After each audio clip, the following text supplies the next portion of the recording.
Up next, we are pleased to be joined by Denise Hughes, Managing Director of Whoop Jobs, I had to do that, and author of Your Dream Job in Audiovisual. Don't just fall into it. Thank you, Sarah, so much for sitting down with us today. I really appreciate it.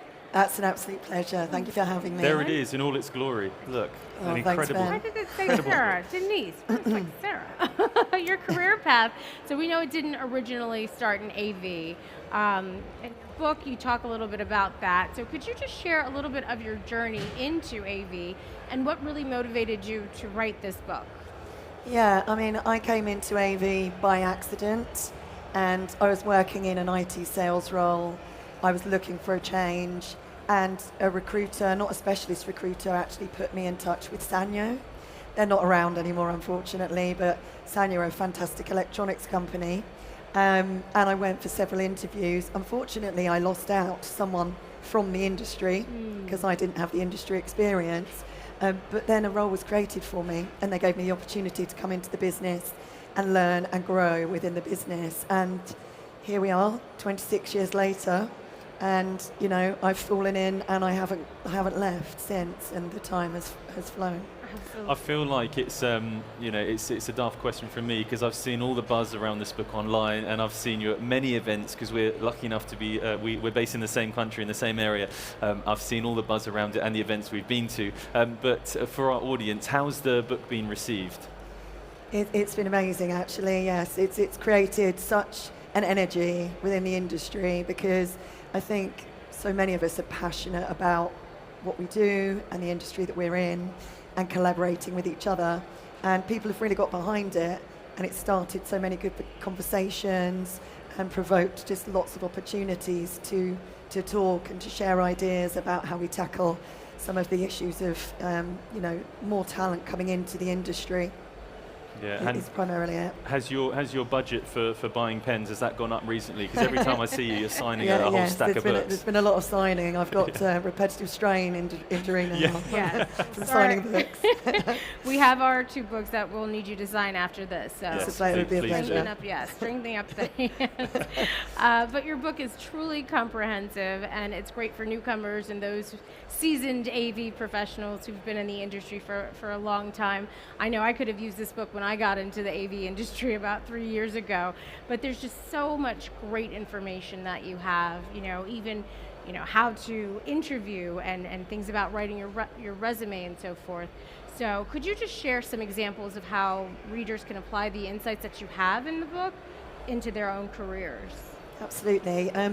It's interesting because people are taking different parts of the book are resonating for different people. So it might be an element of personal branding or improving your mindset, because I think the mindset is really the first building block before embarking on a job search. Absolutely. And then the practicalities of the latest trends around CV writing, keywords to actually make the most of the systems that are now in place to scan people's CVs when they're going through the application process. Mm-hmm. So it's hard to kind of hone in to any particular idea because it's a vast amount of information. But yes, there are tips and hints and tricks within each chapter that people can apply, either to get themselves more visible in the industry or to go through that process of searching out a job and applying for a job. One thing that I really liked is that you had a lot of AV thought leaders in there who, would give their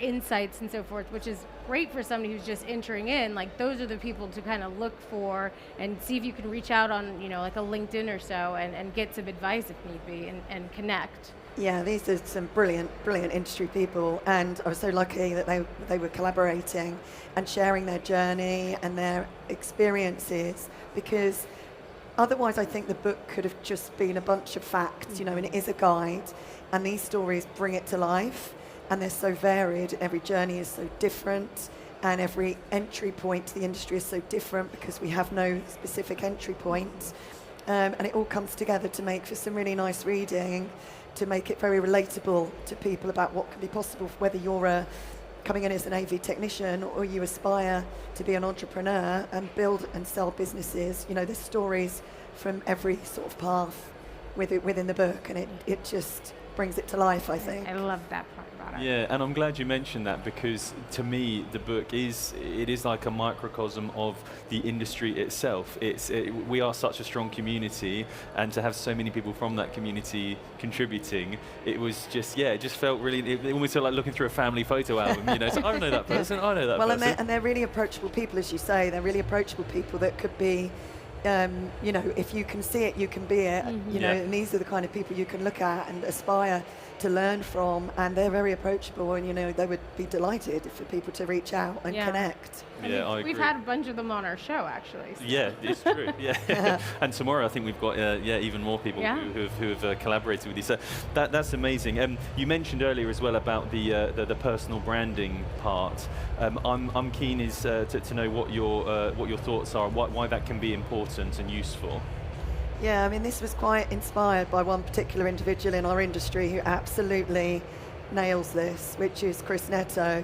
So he's a very good example of how personal branding can differentiate you from others, allow you to communicate your message, become a thought leader, get noticed, whether you may be looking at a new job or you're looking at connecting or networking.